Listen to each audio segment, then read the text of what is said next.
بنوته جات لي من فتره كان عندها مشكله في زياده الوزن. مشكلتها الكبيره مع صاحباتها، تقول لي والله انا عندي اراده قويه جدا، اول ما بقعد اسبوع ابعد عنهم وابقى قاعده في البيت ببقى شاطره جدا في ان انا باكل الاكل اللي المفروض اكله. تقول لي مشكلتي لما بقابلهم نجيب بقى شيبسيات وعصاير وبيبسيهات وحاجات زي كده، ما بعرفش اقاوم. وهم لو انا قلت لهم لا انا عايزه اجيب حاجه مثلا مناسبه ليا، الاقي تريقه بقى وبتاع رهيبه. ست الدكتوره جت، ست الدكتوره راحت، انت خلاص بقيتي مع نفسك، خلاص سيبوها يا جماعه ده هي اللي مش عارف ايه.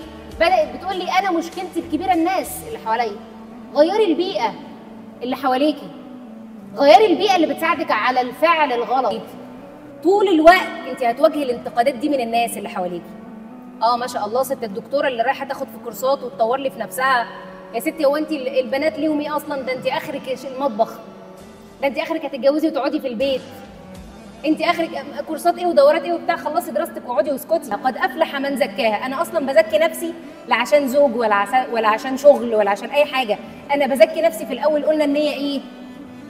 عباده لله في المقام الاول. ابعدي عن البيئه اللي بتبعدك عن ربنا، والبيئه اللي بتبعدك عن تحقيق الهدف اللي انت حاطاه، لان دول اول ناس اول ما انت تلمعي وربنا يكرمك وتوصلي لمكانه بعد ما تعبتي، هيقولوا لك انت عملتيها ازاي.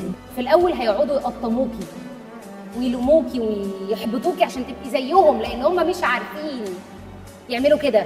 مش عارفه تقاوم، هي مش عارفه تقاوم وتصحى بدري وتبقى انسانه يعني مختلفه، مش عارفه تعمل ده. فتعمل ايه؟ تقوم شداكي بقى. مش عارفه تبعد عن الحاجه الغلط ولا الحرام اللي بتعملها، فتعمل ايه؟ تشدك معاها. الصاحب ساحب يا بنات. لكن اول ما انت تقاومي ده وتوصلي لشيء مهم، هو كل اللي حواليكي هيقول لك انت عملتيها ازاي؟ انت ازاي وصلتي لده؟ بس بعد ما تكوني تعبتي واشتغلتي على نفسك كويس جدا.